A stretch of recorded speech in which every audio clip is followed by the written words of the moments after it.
से तुम कर डालो परदेश की प्रीत में पागल है, परदेश की प्रीत में पागल है कि वो देखती हो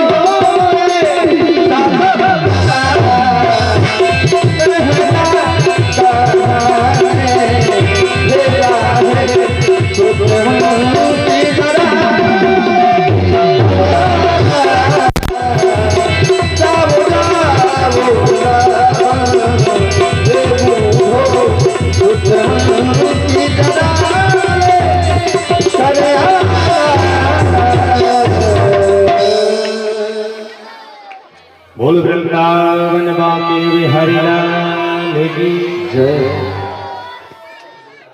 उद्धव जी वृंदावन आए हैं। वृंदावन में आकर के ग्वाल वालों से पूछा कि ये बताइए नंद महल कहाँ है। विचार करिए, वो नंद महल जहां से सुंदर नदियां बह रही हैं अश्रु की। ग्वाल वालों ने कहा किसी से पूछने की जरूरत नहीं है, ये जो नदी बहती हुई दिख रही है ना, ये जहां इसका अंत होगा समझ लेना वही नंद महल है। महाराज जब से कन्हैया ब्रज को छोड़ करके मथुरा गए हैं हमारे बाबा, तब से आज तक यशोदा मैया ने कभी कुछ खाया नहीं है, कभी जल नहीं पी है, कभी नहीं है, और सिर्फ एक रट लगा के बैठी है कि मेरा कन्हैया आएगा।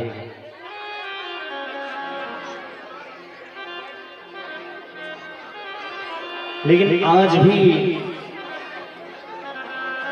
उद्धव जी ने जब देखा है, उद्धव जी के शरीर पर जो पीतांबर है उसका दर्शन करके यशोदा मैया को लगा कि मानो मेरा कन्हैया आ गया।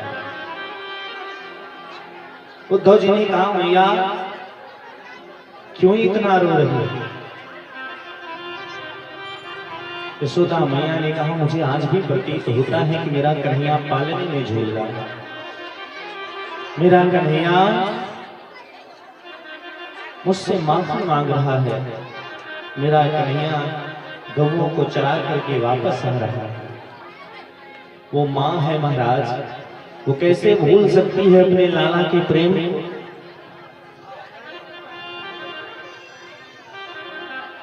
उद्धव जी ऐसे करुण रस को देख रहे हैं, मां यशोदा के हृदय आंखों से झरझर आंसू बह रहे हैं। वृद्धा अवस्था को प्राप्त नंद बाबा दौड़ करके देखते हैं कि पीतांबर लहरा रहा है, आ करके दौड़ करके गले से लगा लिया उद्धव जी को। ऐसा प्रतीत हो रहा है मानो माई बाप कि साक्षात कन्हैया हो, अपना पुत्र हो, हृदय से लगा लिया। लेकिन जब उद्धव जी ने कहा बाबा परेशान मत होइए, कन्हैया बहुत अच्छे हैं, कन्हैया मथुरा में आनंद से है, तब जब स्वरूप को देखा है नंद बाबा ने, तब समझ पाए कि ये तो मेरा लाला नहीं, ये तो लाला का मित्र है। महाराज ये प्रेम है। सुबह हुई, सुबह होने के बाद जब उद्धव जी ब्रज की भूमि पर आए हैं,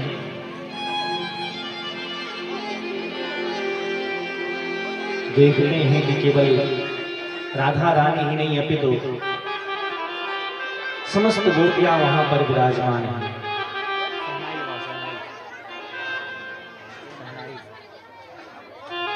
महाराज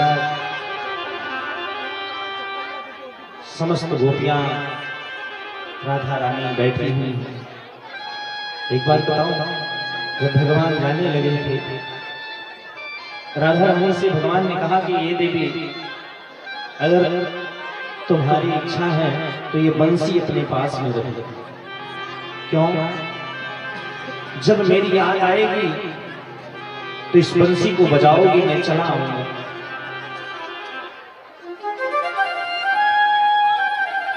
राधा रानी ने कहा, कन्हैया, याद तो उसे किया जाता है जिससे भुलाया गया हो। याद तो उसकी आती है जो दिमाग में बैठा हो, जो दिल में बैठा हो, जो मेरा प्राण हो। मैं उसे कैसे भूल सकती हूँ? ये बंसी तब तो कभी नहीं बजने वाली है। भगवान जब से मथुरा गए हैं ना, ब्रज को छोड़कर, राधा रानी ने कभी आज तक सोया नहीं। गोपियां कहती हैं कि बहन ये बताओ वो राधे, क्या कभी स्वप्न में भी कृष्ण का दर्शन नहीं हुआ?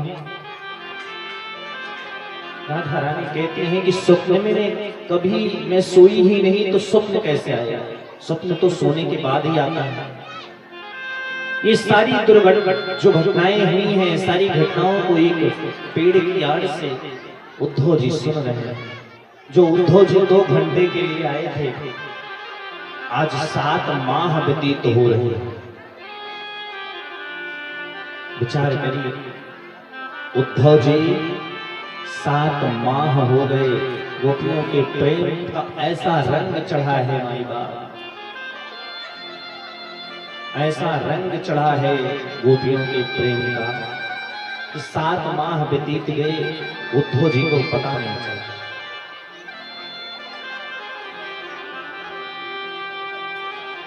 7 माह बाद जब लौट करके उद्धव जी गए हैं, कन्हैया से बोलने की राजी नहीं। कन्हैया ने कहा, तुम तो गए थे 2 घंटे में आ जाऊंगा, 7 महीने लगा दिए। उद्धव जी ने कहा, बात मत करिए हमसे। महाराज, तुम इतने कपटी हो, इतने छलिया हो,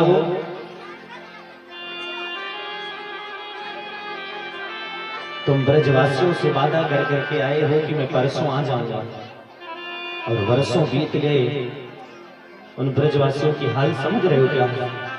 वो ब्रजवासी पूरे पूरे दिन भोजन नहीं करते हैं, आकर के मथुरा की सड़क पर बैठ करके और तुम्हारा आशा देख रहे हैं कि मेरा कन्हैया आया, और तुम एक निष्ठुर बने बैठे हो, तुम्हें कभी नहीं याद आया। भगवान समझ गए प्रेम का प्रसंग, प्रेम का असर उद्धव जी पे हो गया। आज उद्धव जी ने अपनी सारी बातें बताई। उद्धव, ये ब्रज मुझे भूल नहीं सकता, और ना मैं ब्रज को भूल पाऊंगा। शायद जितना याद गोपियां करती हैं, जितना याद राधे रानी करती हैं ना, उससे कहीं ज्यादा याद मैं भी करता हूं। उद्धव जी के द्वारा भेज करके भगवान ने ब्रजवासियों के कुशल क्षेम की जानकारी दी। सुखदेव जी महाराज कहते हैं, परीक्षित, इधर जो कंस की पत्नियां हैं, 2 पत्नी हैं, अस्ति और प्राप्ति। कंस की दोनों पत्नियों ने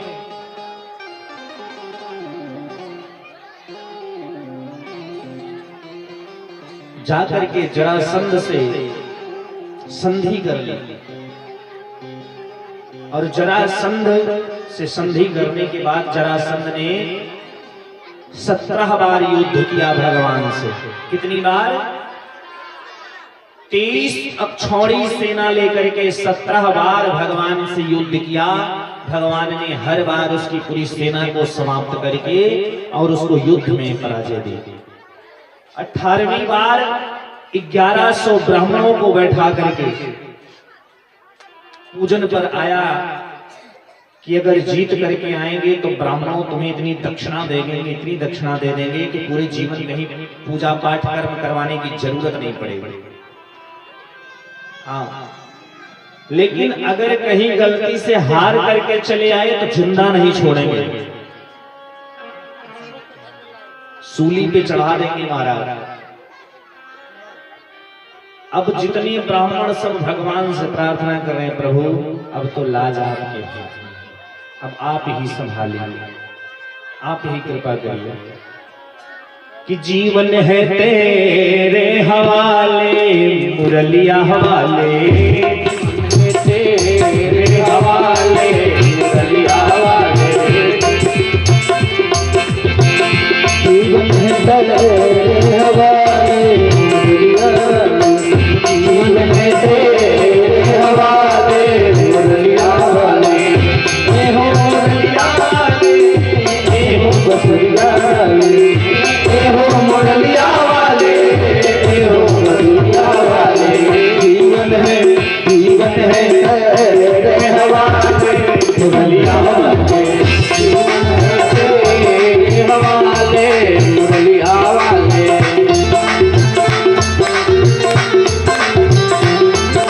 आइए पूरे पूरे हाथ मस्ती के साथ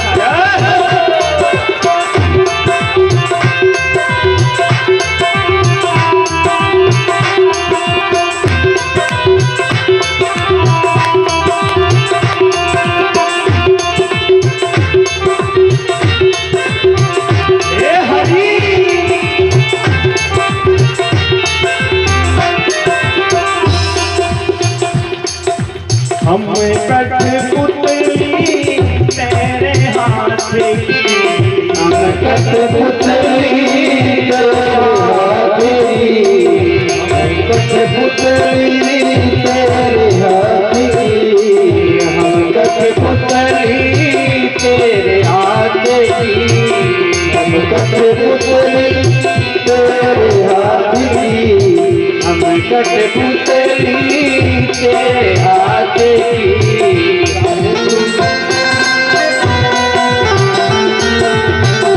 हम कठपुतली तेरे हाथ की, हम कठपुतली तेरे हाथ की। चाहे तुझे से नचाले मुरलिया वाले, चाहे तुझे से नचाले मुरलिया वाले। जीवन है तेरे हवाले, मुरलिया वाले, जीवन है तेरे हवाले, मुरलिया वाले।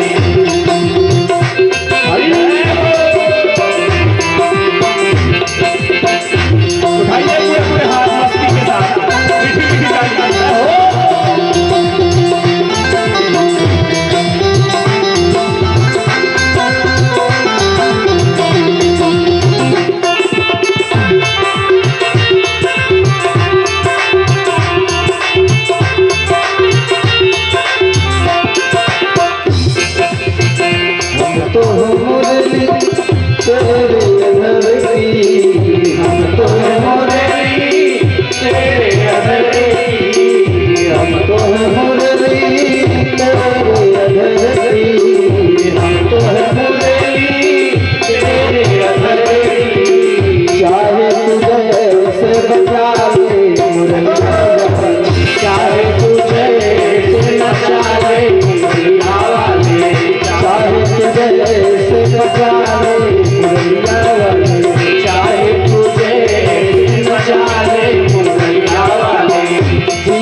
वाले हो मुरलिया वाले हो बांसुरिया वाले। जीवन है तेरे हवाले मुरलिया वाले, जीवन है तेरे हवाले मुरलिया वाले, जीवन है तेरे हवाले मुरलिया वाले, जीवन है तेरे हवाले मुरलिया वाले। सतना बिहारी लाल की। ब्राह्मणों ने कहा प्रभु ये जीवन आपके हवाले है, चाहे तो बचा लो और चाहे तो सूली पे चढ़वा लो। 18वीं बार जरासंध जब युद्ध करने के लिए आया है भगवान से, तो भगवान ने दाऊ भैया से कहा कि भैया हमने विश्वकर्मा जी को निमंत्रण दे दिया है, बीचों बीच समुद्र के टापू पर द्वारिकापुरी का निर्माण हो गया है, और चलिए इस पर्वत से कूद करके छलांग लगा देते हैं हम समुद्र में और सीधा द्वारिकापुरी में पहुंच जाएंगे, हम इस बार युद्ध नहीं करेंगे। बलदाऊ भैया ने कहा अरे कन्हैया अभी तक तुझे लोग माखन चोर कहते हैं, दिल चोर कहते हैं, और एक नाम और ले लिया आज। भगवान ने कहा कोई बात नहीं, मुझे लोग रण छोड़ कहेंगे ठीक है, कम से कम हमारी वजह से 1100 ब्राह्मणों को तो दक्षिणा भरपूर मिल जाएगी, उनको बलि पर तो नहीं चढ़ना पड़ेगा। आज भगवान का एक नाम पड़ा है रण छोड़। भगवान आज रण को छोड़ करके द्वारिकापुरी में प्रविष्ट हो गए। बोल रण छोड़ भगवान की जय हो। और आज से भगवान समस्त मथुरा वासियों के साथ में द्वारिकापुरी में स्थान ग्रहण किया, इसलिए भगवान का आज से एक नाम और पड़ा, क्या? द्वारिकाधीश। बोलिए द्वारिकाधीश भगवान की जय हो।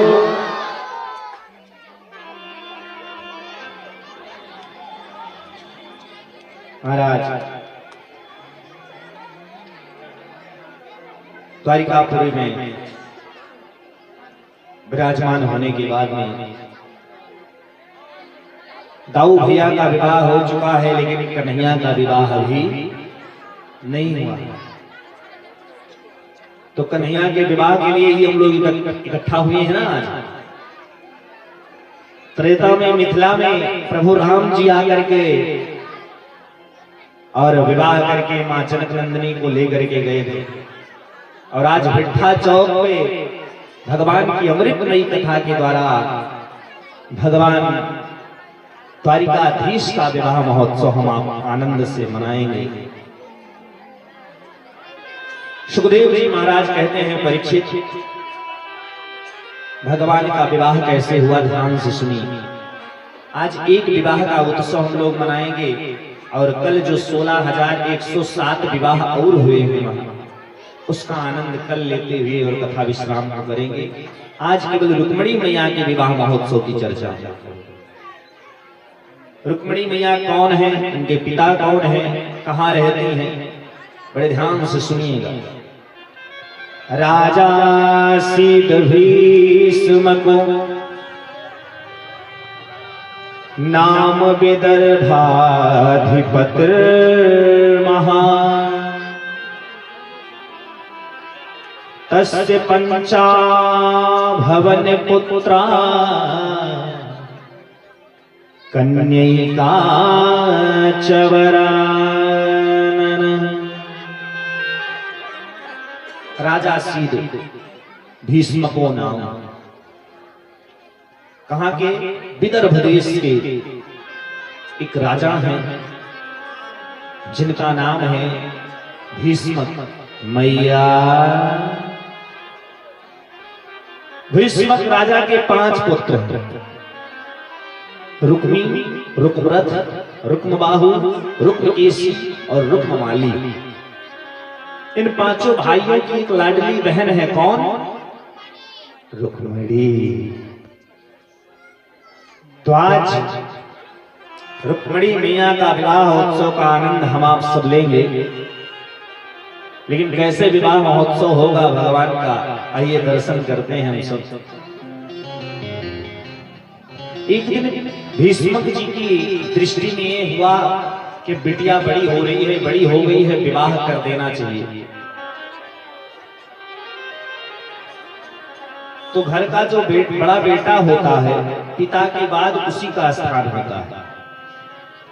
देखिए, बेटे चाहे जितने हो जाए, ध्यान से सुनिए, एक माँ के 2 बेटे, 4 बेटे, 7 बेटे, 10 बेटे, 15 बेटे, जितने हो, लेकिन उत्तराधिकारी के निमित्त केवल प्रथम बेटे को माना जाता है। क्यों?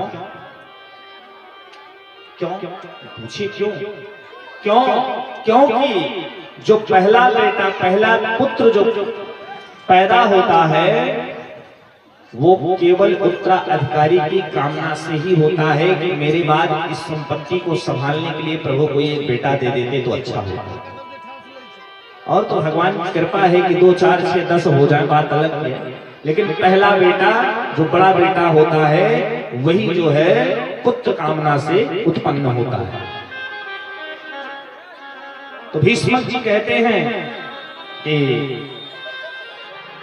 तुम्हारी बहन का विवाह करना है, क्या कर? तो सबसे बड़ा बेटा है रुक्मी। रुक्मी ने कहा, पिताजी आप चिंता मत करिए, बैठिए, विवाह हम अपनी बहन का करेंगे, अब आपको परेशान होने की जरूरत नहीं है। ठीक। शाम सुबह को निकला, गया और जाकर के दमघोष, सिंधु नरेश दमघोष के पुत्र शिशुपाल से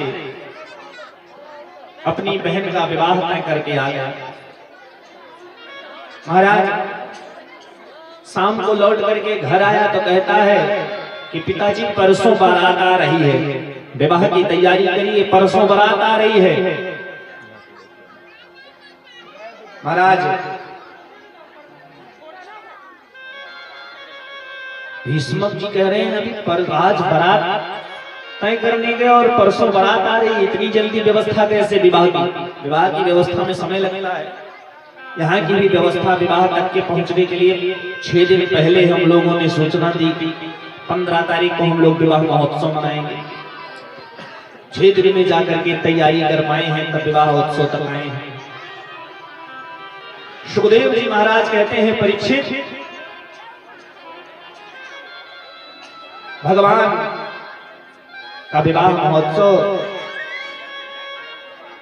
जो हो रहा है, रुक्मिणी मैया का विवाह पहले सिंधु नरेश दमघोष पुत्र शिशुपाल से तय हुआ था। क्यों? क्योंकि रुक्मिणी का दोस्त अपने दोस्तों से विवाह तय करके आ गया, और ये शिशुपाल, जरासंध सभी एक दूसरे के मित्र हैं। इधर जब रुक्मिणी मैया को बात पता चली कि मेरा विवाह सिंधु नरेश दमघोष पुत्र शिशुपाल से संबंध जुड़ा है, रुक्मिणी मैया को बड़ा कष्ट हो रहा है। क्यों? क्योंकि कथाओं में जाते जाते, संतों का संग करते करते रुक्मिणी मैया ने कन्हैया के विषय में बहुत सुना। वो द्वारिकाधीश ऐसे हैं, द्वारिकाधीश बड़े दयालु हैं, बड़े स्वरूपवान हैं, बाल उनके घुघराले हैं, बड़ा सरल स्वभाव है। कथा को सुन सुन करके संतों के संग में बैठ बैठ करके रुक्मिणी मैया पूरे प्रतिबिंब बना चुकी हैं अपने कृष्ण कन्हैया।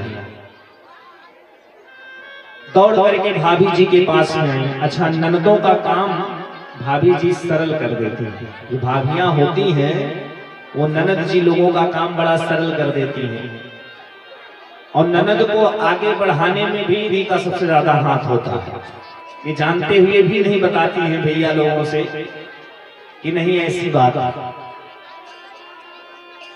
अब रुक्मिणी मैया दौड़ करके भाभी के पास में आई, भाभी ऐसी ऐसी बात है, मैं तो द्वारिकाधीश से विवाह कराना चाहती हूँ और उनको ही पति रूप में मानती हूँ।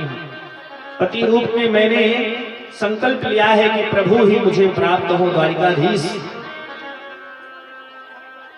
महाराज इस बात को सुनने के बाद भाभी ने कहा कि चिंता क्यों करती हो, इतनी देर क्यों? एक सुंदर सा पत्र लिखो और पत्र पे सारी जानकारी कन्हैया को दो, किसी ब्राह्मण को बुला करके और भेज दो, वो सूचना आपकी पहुंचा देंगे। रुक्मिणी मैया ने ब्राह्मण को बुलाया है। ध्यान दीजिए, अभी ध्यान दीजिएगा।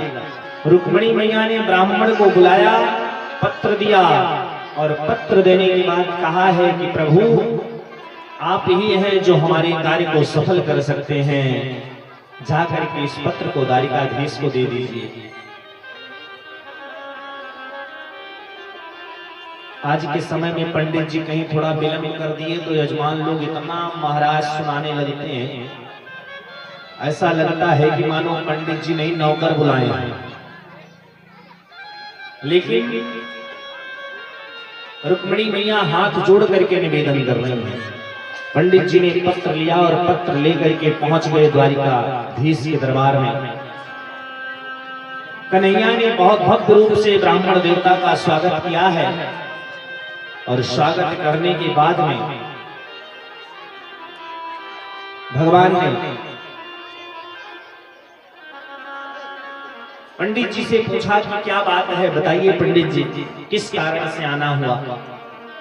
पंडित जी ने कहा प्रभु ये आपका प्राइवेट पत्र है और ये प्राइवेट पत्र आप लेकर के देख लीजिए। सुखदेव जी महाराज कहते हैं परीक्षित भगवान ने कहा इस पत्र में क्या लिखा है आप पढ़ करके सुनाओ। क्यों? क्योंकि आज तक मैंने ब्राह्मणों से कुछ नहीं छिपाया और वो पत्र जो आया है उस पत्र को ब्राह्मण देवता पढ़ करके सुना रहे हैं। जरा ध्यान से सुनिए आप लोग। विवाह उत्सव में आनंद तभी आएगा जब आप सारी बातों को समझेंगे कि विवाह उत्सव हुआ कैसे। और एक विवाह है झांकी देखने के लिए तैयार हो तो बुला दे, झांकी को देख लीजिए आप लोग। इसलिए कथा जब सुनेंगे माई बाप तब आनंद आएगा। ऐसी स्थिति हुई तब भगवान गए लाए और तब विवाह उत्सव हुआ, तो हम लोग आनंद के साथ में मनाना है ना। सुखदेव जी महाराज कहते हैं वो ब्राह्मण देवता उस पत्र को पढ़ रहे हैं जो पत्र रुक्मिणी मैया ने लिख करके दिया है। ध्यान दीजिए उस पत्र में क्या लिखा है। श्रुत्वा गुणान भुवन सुंदर श्रीमतां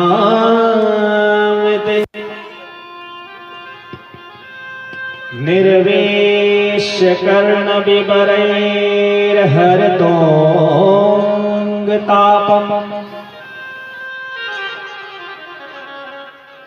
रूपम दृशां लाभम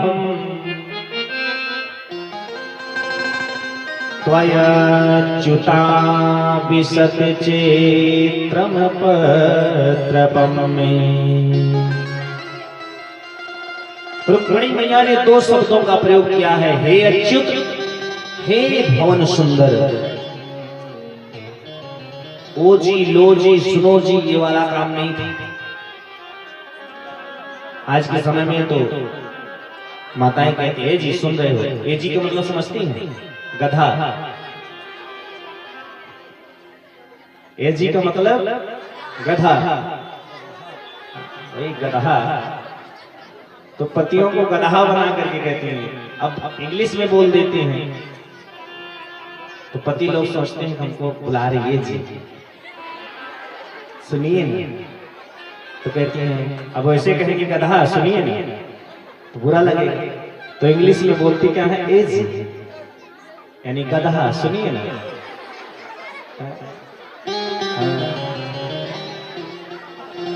लेकिन रुक्मिणी मैया क्या कह रही हैं,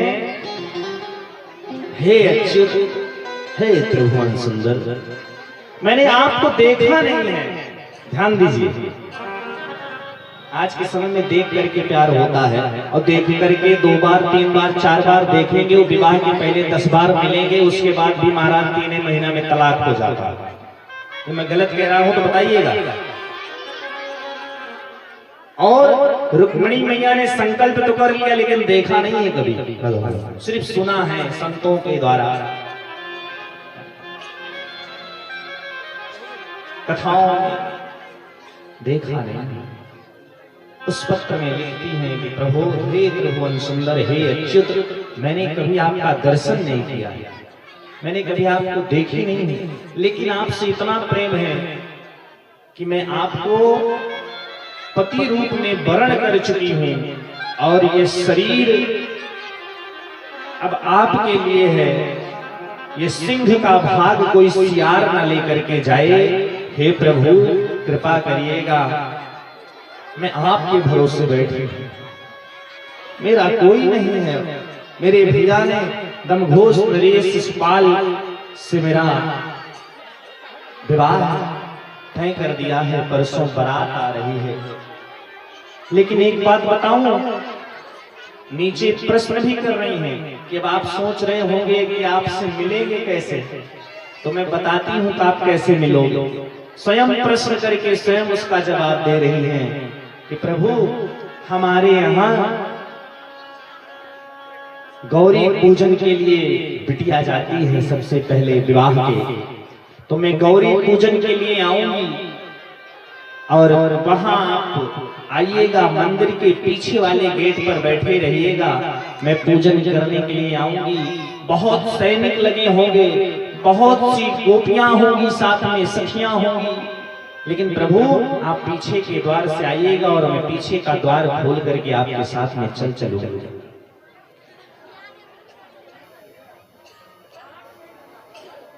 पंडित जी और पंडित जी को दाहिने भाग में आसन दिया है कन्हैया ने, कहा देर किस बात की, चलिए।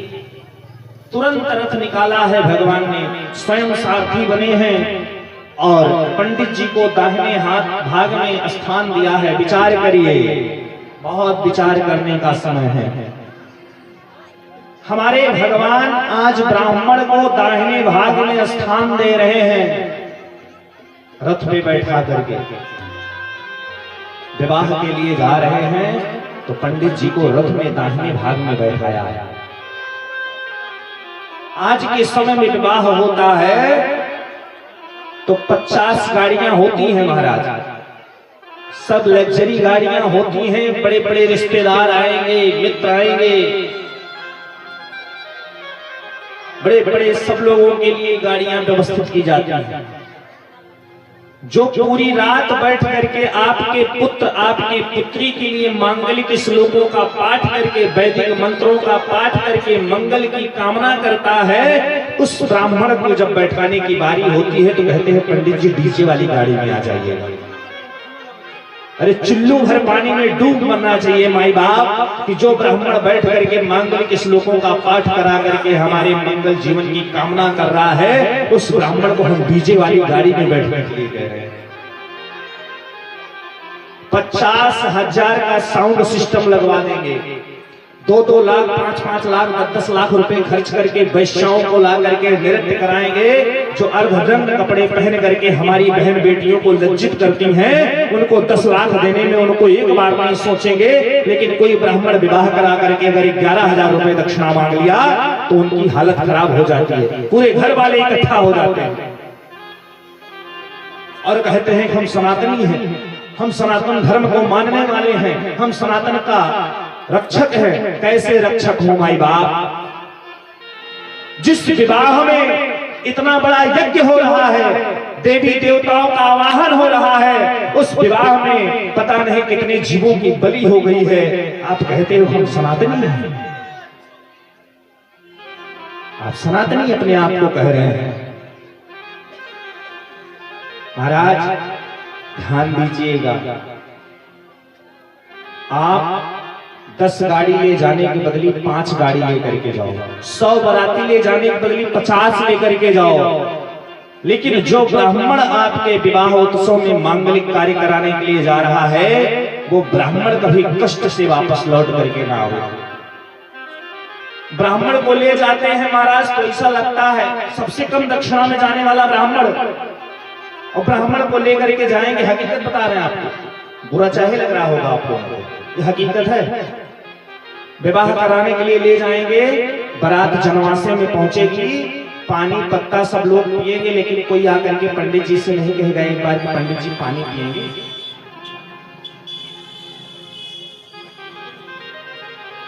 कोई नहीं कहेगा। खूब 56 भोग बनेगा, सब लोग खाएंगे, लेकिन कोई आकर के नहीं कहेगा पंडित जी आपके लिए एक गिलास दूध ले आए, पी लीजिए आप। कोई नहीं कहेगा। और सबसे कम दक्षिणा उसी को मिलती है, ब्राह्मण को। काहे? आप 10,000 का डीजे बुक कराए, आप एक बार नहीं कहा भैया कम कर दीजिए। ब्राह्मण तो बिना बुकिंग का जाता है बेचारा, उसको ये भी नहीं पता है हमको इतने मिलेगा, फिर भी उसको देने के लिए आप लोग 10 बार सोचते हैं। जो अपने लिए 1 रुपए की दक्षिणा का बात ना किया हो, हम तो कहते हैं महाराज कि उसको इतना दे करके भेजिए कि कहीं पर जाए तो जरूर ये कहेगा कि भैया मैं फला जगह गया था, मैंने जितना सोचा मैंने उसका 2 गुना मुझे मिला था। और एक बात बताऊं, चाहे वकील को ले लो, चाहे डॉक्टर को ले लो, चाहे जिसको ले लो, कोई ये नहीं सोचेगा कि आपका घर सुख शांति रहे। क्यों? वकील ये सोचेगा कि आप हमेशा कचहरी के मुकदमे में लड़ते रहो और आकर के हमको पैसे देते रहो। डॉक्टर हमेशा सोचेगा कि आपके घर में कोई न कोई मरीज हो, कोई न कोई बीमार रहे और आप आइए और आकर के हमारे यहाँ इलाज करवाते रहिए। एक ब्राह्मण माई बाप ऐसा है जो हर क्षण हर वक्त केवल यही प्रार्थना करता है कि हमारे यजमान का खूब कल्याण हो, खूब खुशी हो, खूब आनंद से रहे, खूब उन्नति करें, और जब उनके पास खूब धन दौलत शोहरत होगी तो हमको भी बुला करके साल भर में पूजन पाठ कर्म इत्यादि करवाएंगे और हमारी भी जीविका चलेगी और हमारा यजमान भी उन्नति को प्राप्त करता रहेगा। केवल ब्राह्मण एक ऐसे जाता है और हर क्षण उसी की बुरी भावनाओं को समझिएगा मेरी। आज जगने का समय है महाराज। सुखदेव जी कहते हैं परीक्षित, रुक्मिणी मैया चल रही हैं गौरा पूजन के लिए। हमारे पाठक जी बड़े सुंदर भजन गाते हैं। माँ गौरी का पूजन करने के लिए रुक्मिणी मैया चल रही हैं। आइए दर्शन करते हैं रुक्मिणी मैया कैसे जा रही है पूजन करने के लिए। अरे गिरवारे राज के की सोरिए मैया पैया तोरी परी, गिरवारे राज के की सोरिए मैया पैया तोरी परी। जय हो महेश मुख चंद चकोरी पैया तोरी परी। जय हो महेश मुख चंद चकोरी पैया तोरी परी। गिरवारे राज के की सोरी है मैया पैया तोरी परी। गिरवारे राज के की सोरी है मैया पैया तोरी परी।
तोरी परी गुरु नजर सके सबको के मैया तोरी परी देखो बने मुख जन्नत तोरी तोरी परी देखो बने मुख जन्नत तोरी मैया तोरी परी।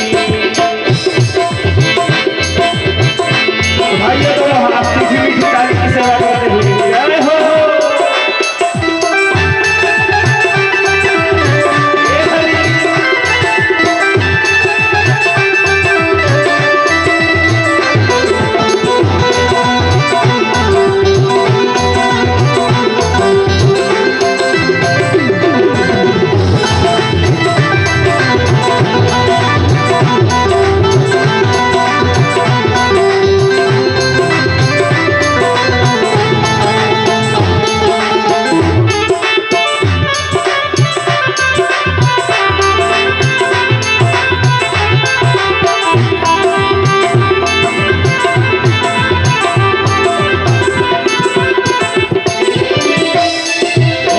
मैया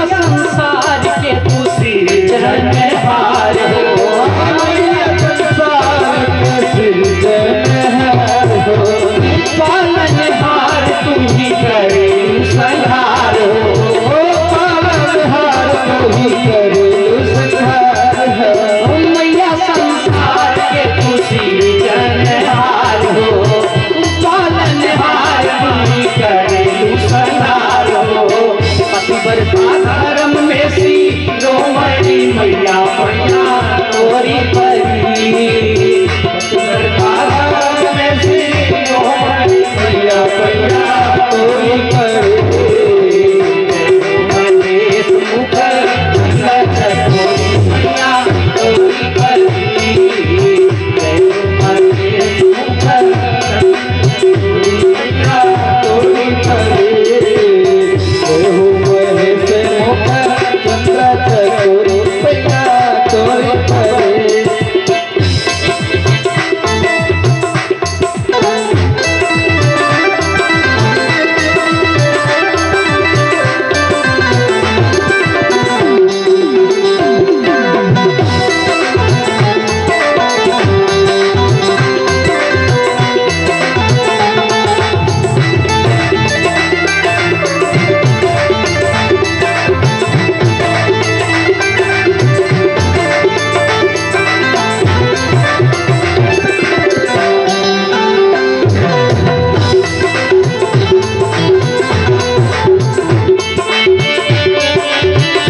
दुखारी के भर दे तू तोरी पैया तोरी परी पाठक दुखारी के भर दे तू तोरी पैया तोरी परी देखो बने मुख जन्नत तोरी पैया तोरी परी देखो बने मुख जन्नत तोरी पैया तोरी परी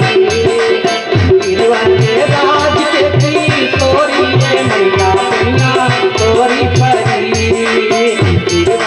राज की तोरी मैया मैया तोरी परी जो बने मुख जन्नत तोरी मैया तोरी परी जो बने मुख जन्नत तोरी मैया तोरी परी जो बने मुख जन्नत तोरी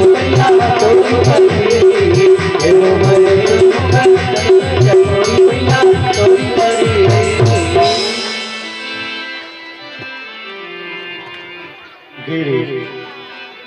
माँ रुक्मणी गौरी का पूजन करने के लिए मंदिर पहुंची हुई हैं। सैनिक लगे हुए हैं और इधर भगवान जो ही कुंदनपुर में प्रवेश किए हैं तो उधर फलदान का सामान लेकर के भीष्मक जी आ रहे थे और भगवान के पास में ही फल चढ़ा करके और वापस चले गए। फलदान भी हो गया भगवान के साथ। अब रुक्मिणी मैया पूजन करने के लिए प्रवेश की है मंदिर में, पूजन किया है। पीछे के द्वार पर भगवान बैठे हुए हैं और जैसे ही पीछे का द्वार रुक्मिणी मैया ने खोला, भगवान ने माया रूपी पर्दा डाल दिया और हाथ पकड़ करके ले जा करके रथ में बैठा करके और रथ को वायु वेग से खींचा है महाराज। रथ दौड़ता हुआ घोड़ा इतनी तेज रफ्तार में है कि जब तक सैनिक लोग सोच पाते तब तक आगे निकल चुका। पहले तो देख रहे हैं जब ले जा रहे हैं रुक्मिणी मैया को तो सैनिक लोग कह रहे हैं वाह कितना सुंदर स्वरूप है, कितने सुंदर गाल है। दूसरा कहता है गाल चाल तो देखिए कैसी मतवाली है, बाल कितने सुंदर है। और जब दूर लेकर के निकल गए तब सैनिकों को याद आई, कह रहे ले गया ले गया ले गया। कौन है? रुक्मिणी जी को ले गया। अब दौड़े सब सैनिक, अब जितने सैनिक हैं दौड़े। रुक्मिणी के भाई रुक्मी को पता चला, संकल्प कर लिया कि बिना मार डाले वापस अब लौट करके कुंदनपुर को नहीं आऊंगा। और इधर भगवान को पता, भगवान के भाई को पता चल गया कि कन्हैया गए हैं कुंदनपुर, तो बलराम जी हल मूसल लेकर के और द्वारिकापुर वासियों के साथ में पहुंच रहे हैं। इधर से रुक्मिणी जी को लेकर के भगवान जा रहे हैं। रास्ते में ही रुक्मी के द्वारा युद्ध हुआ भगवान का। रुक्मिणी मैया ने हाथ पकड़ लिया कन्हैया ने, बोले अरे कुछ भी हो आपका साला है और आपकी इतनी कीर्ति है, अगर इसको कुछ हो जाएगा तो कल के लिए ये हो जाएगा कि भगवान ने अपने साले को ही मार डाला। अच्छा है या बुरा है लेकिन हमारा भाई है, इसे कृपया करके छोड़ दीजिए। महाराज भगवान ने रुक्मी को छोड़ दिया। बलराम जी पहुंचे थे, बलराम जी से युद्ध हुआ है सैनिकों से। और इधर कन्हैया द्वारिकापुरी में पहुंच करके बढ़िया शुभ मुहूर्त निकलवा करके और सुंदर मंडप की तैयारी हुई है। मंडप बढ़िया बनाया गया। रुक्मिणी मैया के विवाह उत्सव सब लोग किए हैं अपने बिटिया। बताइए पहला चरण क्या है? मेहंदी रस्म होती होगी, होती है कि नहीं? हल्दी मेहंदी तो सबसे पहले रुक्मिणी मैया को मेहंदी लगाई जा रही है। क्या लगाई जा रही है? मेहंदी। मेहंदी की रस्म का दर्शन करिए। आओ मेरी सखियां मुझे मेहंदी लगा दो, आओ मेरी सखियां मुझे मेहंदी लगा दो, आओ मेरी सखियां मुझे मेहंदी लगा दो, आओ मेरी सखियां मुझे मेहंदी लगा दो, मेहंदी लगा दो मुझे सजा दो, मेहंदी लगा दो मुझे सजा दो, मुझे सब सुंदर की दुल्हन बना दो, मुझे श्याम सुंदर की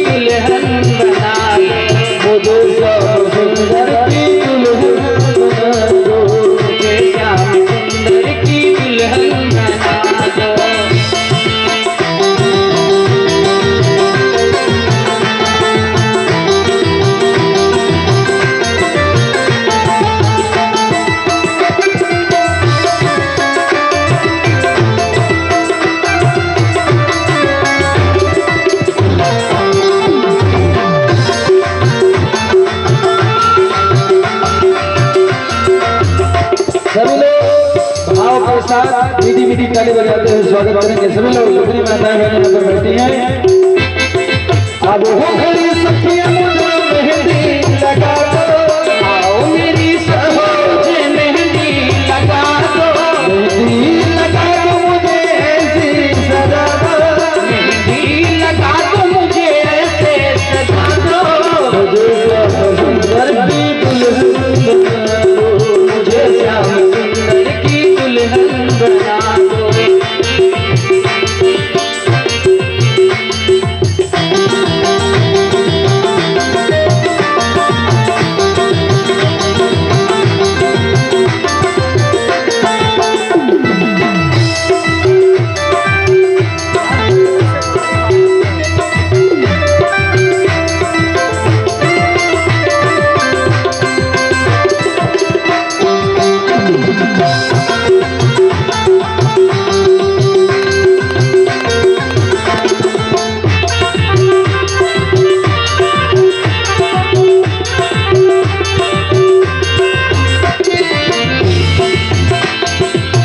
सत्संग में मेरी बात चलाई, सत्संग में मेरी बात चलाई, मेरी बातें चलाई, और सद्गुण में मेरी सगाई, सद्गुण में मेरी सगाई, सद्गुण में मेरी सगाई, मेरे सगाई, हमको बुला के हाथी लेवत करा दो, ओ बुला के हाथी लेवत करा दो, हाथी लेवत करा दो, हाथी लेवत करा दो, लेवत करा दो, हाथी लेवत करा दो, मुझे श्याम सुंदर की दुल्हन बना दो, मुझे श्याम सुंदर की दुल्हन बना दो।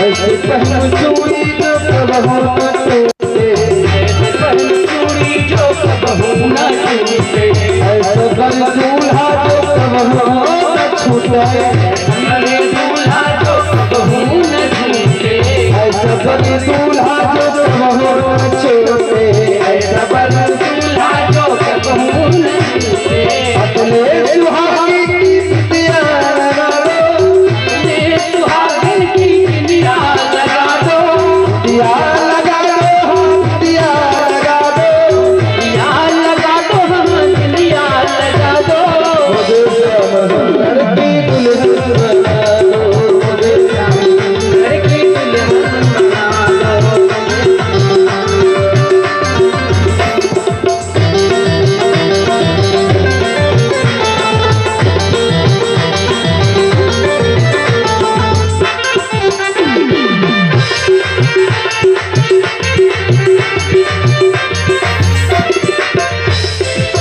भक्ति का सुरमा मैं आँखों में लगाऊंगी, भक्ति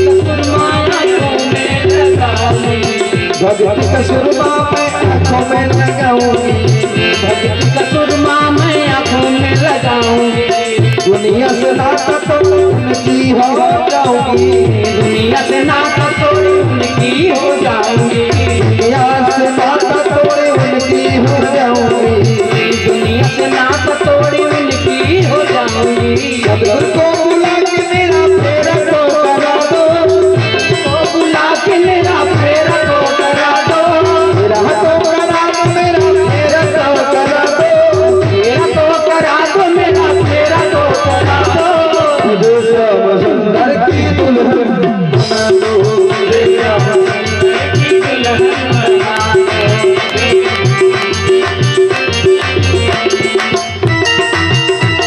जय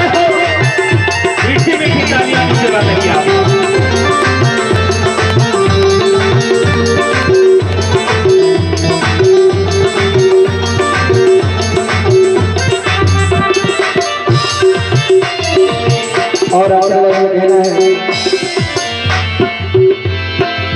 बांध के घुंघरू में उनको रिझाऊंगी, बांध के घुंघरू में उनको रिझाऊंगी, लेकिन तारा में श्याम श्याम गाऊंगी, लेकिन तारा में श्याम श्याम गाऊंगी। जियो को बुला के विदा तो करा दो, सखियों को बुला के मुझे विदा तो करा दो, विदा तो करा दो मुझे विदा तो करा दो, विदा तो करा दो मुझे विदा तो करा दो। उड़ाएंगे सभी लोग पूरे पूरे हाथ और मेरी मेरी ताली बजाते हुए कहना है मुझे जब सुंदर की दुल्हन बनाना, मुझे जब सुंदर की दुल्हन बनाना, मुझे जब सुंदर की दुल्हन बनाना, मुझे जब सुंदर की दुल्हन बनाना, मुझे जब सुंदर की दुल्हन बनाना, मुझे जब सुंदर की दुल्हन बनाना।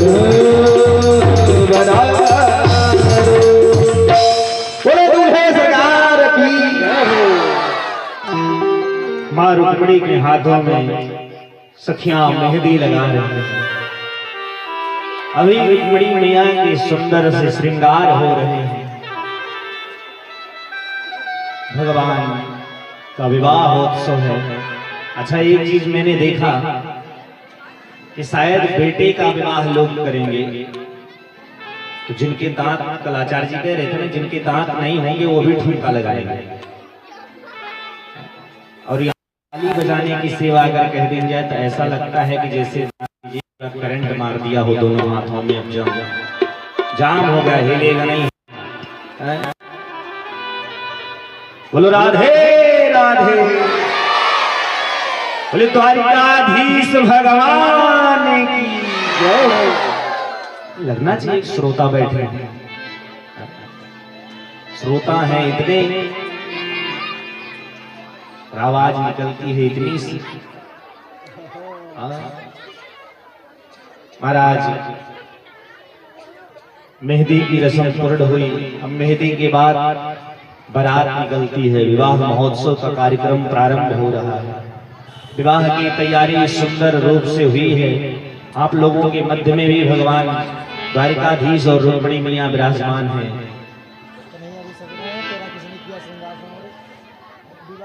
भगवान और रुक्मिणी मैया मंडप में विराजमान है। ऐसा संयोग देखिए, विचार करिए, जब द्वापर में भगवान द्वारिकापुरी में विवाह कर रहे होंगे, कितनी भीड़ रही होगी, कितने लोग, लेकिन शायद हम नहीं थे वहां पर। क्यों? क्योंकि अगर हम वहां पर होते तो आज यहां पर ना होते। लेकिन कोई बात नहीं, हमें वहां की जरूरत भी नहीं थी, क्योंकि अगर यहाँ पर होए आज, देखिए साक्षात द्वारिकाधीश भगवान का विवाह महोत्सव हम लोग दर्शन कर रहे हैं। महाराज रुक्मिणी मैया और द्वारिकाधीश महाराज के हाथों में सुंदर पुष्पों की माला शोभायमान हो रही है। विवाह के पहले माल्यार्पण का कार्यक्रम होता है। रुक्मिणी मैया सबसे पहले माल्यार्पण किसी कन्हैया को करेंगी, द्वारिकाधीश भगवान को, और द्वारिकाधीश भगवान फिर माल्यार्पण करेंगे रुक्मिणी मैया को।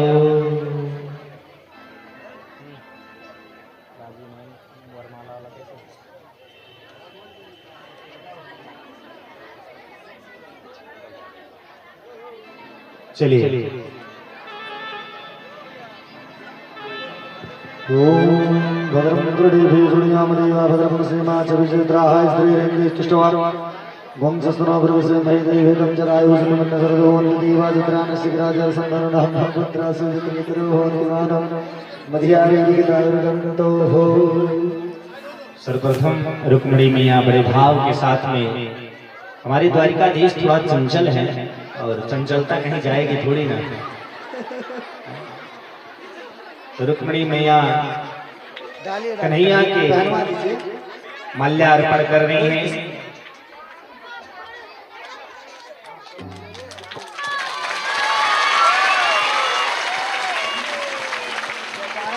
और भगवान रुक्मिणी मैया के गले में देखिए विलंब नहीं करते। ये बात बोलिए द्वारिकाधीश भगवान की जय हो। रुक्मिणी मैया की जय हो। विवाह महोत्सव का कार्यक्रम, माल्यार्पण का कार्यक्रम।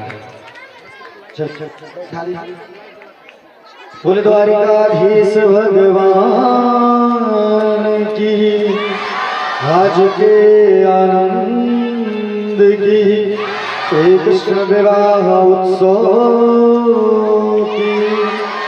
आइए हम आप सब भजन के माध्यम से भगवान का विवाह उत्सव मनाएंगे, क्योंकि आज गोविंद का विवाह उत्सव है। वैसे तो नाचना तो सबको चाहिए, लेकिन यहाँ अगर सब लोग नाचेंगे ना तो उस दिन वाली दशा हो जाएगी जैसे परसों भी। किसी को नाचना नहीं है, आराम से बैठे रहे। जिनको नाचना हो अपने स्थान पर खड़े होकर नाच के बैठ जाएगा। वैसे एक बात कहूँ कि पंडाल ही ऐसा है, जो यहाँ नाच लिया ना उसको इस संसार में नाचने की जरूरत ही नहीं पड़ेगी। इसलिए यहाँ अगर जो नाच लो तो पूरे संसार में जो नाचते घूमते हो ना, नाचने की आवश्यकता नहीं है। तो जो नाचना चाहेगा वही खड़े होकर वही नाचेगा, लेकिन बड़ी भाव से हम सब उत्सव मनाएंगे।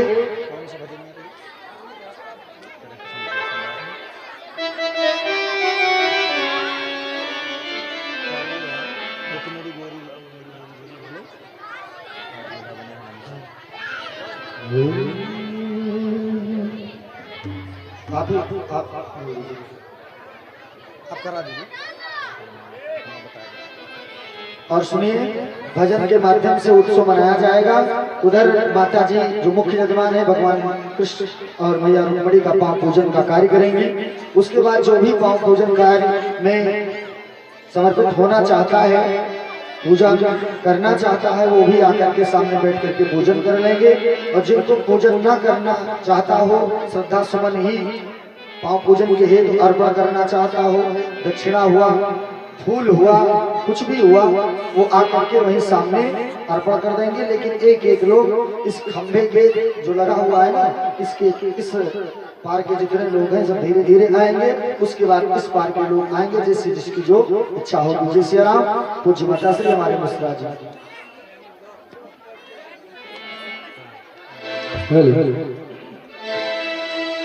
हो लगे दूल्हा तो प्यारा दिलीदार साबरे।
यानी हम सब लोगों की विदाई है मंच के माध्यम से।